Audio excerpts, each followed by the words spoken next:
যে আপনারা মোমবাতির সমর্থক হওয়ার কারণে অনেকে আপনাদেরকে হুমকি দেয়, মামলার হুমকি দেয়, বিভিন্ন ধরনের হুমকি দেয় যেন আপনারা মোমবাতির পক্ষে না থাকেন, কাজ না করেন। বিভিন্ন ভাবে হুমকি দেওয়া হয়। আমি আপনাদেরকে অনুরোধ করে বলবো, যদি কেউ যদি আপনাদেরকে মোমবাতির সমর্থক হওয়ার কারণে হুমকি দেয়, মামলার হুমকি দেয়, যে নাম্বারে আপনাকে ফোন দিয়ে বলবে, সে ফোন কলটা রেকর্ডিং রাখবেন, রেকর্ড রেখে ফোন নাম্বারটা সহকারে আমার কাছে দিবেন। আর যারা মামলার হুমকি দেয়, এই হুমকি যারা দিবে তাদের ভিডিও করে রাখবেন। কারণ নির্বাচনকে কেন্দ্র করে যে আকাঙ্ক্ষা সৃষ্টি হয়েছে, আসন্ন ত্রয়োদশ জাতীয় সংসদ নির্বাচন, হবিগঞ্জ ৪ সোনারগড় মাধবপুর আসন থেকে মোমবাতি প্রতীকে নির্বাচন করছি। আপনাদের সমর্থন কামনা করছি। আপনাদের মূল্যবান ভোট আগামী 12ই ফেব্রুয়ারি ব্যালটের মাধ্যমে আপনারা আপনাদের ভোট প্রদান করে সোনারগড় মাধবপুর আসন থেকে নির্বাচিত করবেন এই আশা রাখছি। এবং আপনাদেরকে আমি অনুরোধ করছি, কেন আমি রাজনীতিতে আসলাম, কেন নির্বাচনে আসলাম, এই জন্য আসছি যে আপনারা দেখেছেন কিছু কিছু উগ্রপন্থী মানুষ যারা কিছুদিন পূর্বে, মানে গত 2 বছরে প্রায় 90টি মাজার ভেঙেছে, কথা বলেন ঠিক কিনা? এবং কবর থেকে লাশ তুলে আগুন দিয়ে পুড়িয়ে দেওয়া হয়েছে। এটা কি সুস্থ রাজনীতি হতে পারে? না। বলেন, এটা কি সুস্থ রাজনীতি হতে পারে? না। এগুলো কি বিচার হওয়ার দরকার আছে না?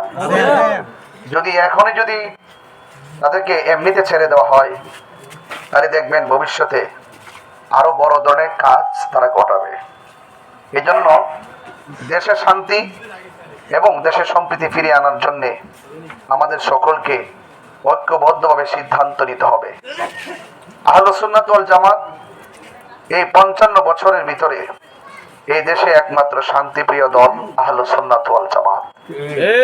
এই আহলে সুন্নাত ওয়াল জামাত সুন্নিদের পক্ষ থেকে যদি সংসদে প্রতিনিধিত্ব নিশ্চিত হয়, তাহলে এই দেশে রাজনৈতিক স্থিতিশীলতা ফিরে আসবে, খুন, গুম, রাহাজানি, হত্যা এগুলো দূর হবে। আল্লাহর রহমতে আমি যদি নির্বাচিত হতে পারি, আমি আপনাদেরকে কথা দিয়ে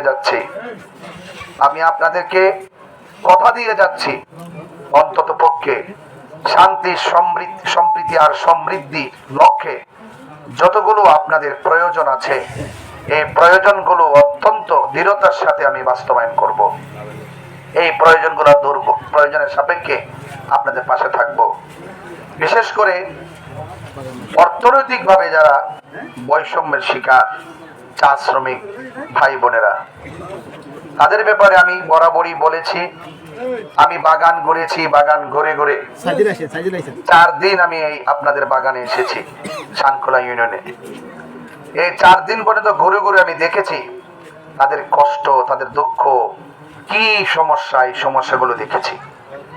তবে আমি চা শ্রমিকদের যে কষ্ট, সেই কষ্টকে চিরস্থায়ী ভাবে দূর করার জন্য, চা শ্রমিকদের যে সমস্যাগুলো রয়েছে, এই সমস্যাগুলো রাষ্ট্রীয়ভাবে সমাধান করার জন্য যা যা প্রয়োজন ইনশাল্লাহ আমি তাই করব।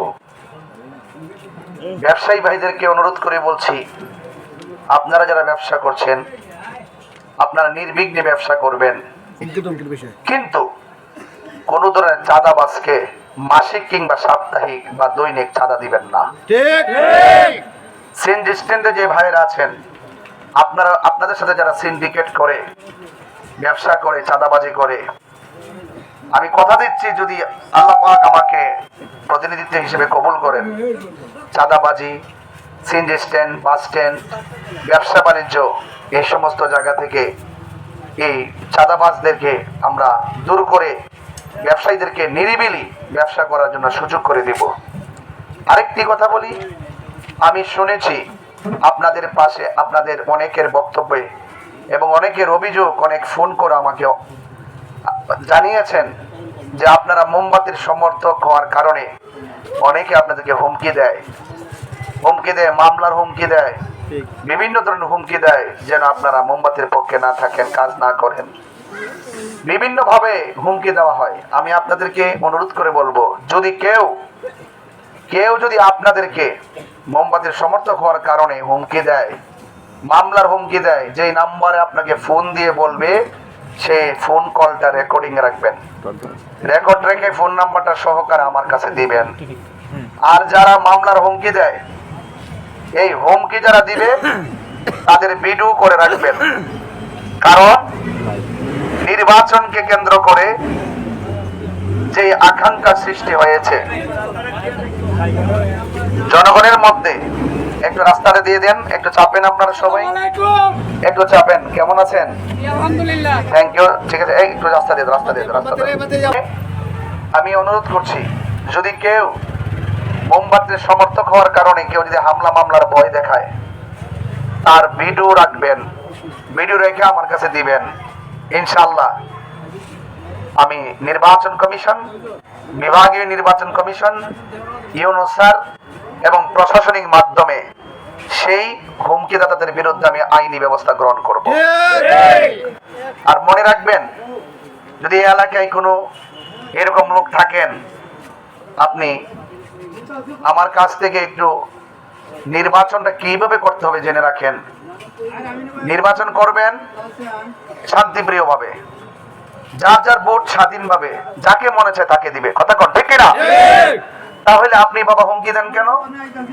আপনি মামলার হুমকি দিবেন কেন? যদি আপনি হুমকি দেন তাহলে কি হবে? নির্বাচন নিয়ে জনগণের মধ্যে যে আকাঙ্ক্ষা সৃষ্টি হয়েছে, সে আকাঙ্ক্ষার রুট ম্যাপটি ব্যাহত হবে, নষ্ট হবে। এই জন্য সামাজিকভাবে আপনাকে জবাব দিতে হবে। এই জন্য আপনারা এই সমস্ত হুমকি ধমকিতে ভয় পাবেন না।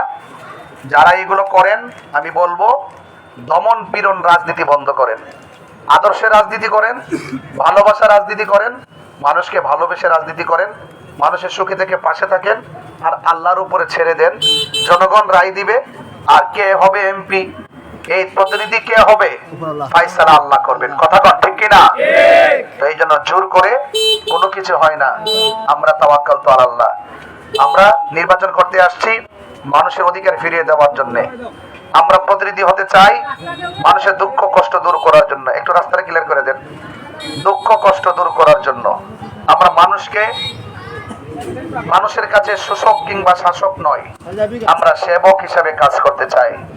এই জন্য আপনারা সবাই আমার জন্য দোয়া করবেন। আপনারা সবাই ভালো থাকবেন এবং মোমবাতির পক্ষে থাকবেন। জয় হোক মেহনতি মানুষের, জয় হোক মোমবাতির, সে আশাবাদ ব্যক্ত রেখে শান্তি সমৃদ্ধি, দল মত ধর্ম বর্ণ নির্বিশেষে সকল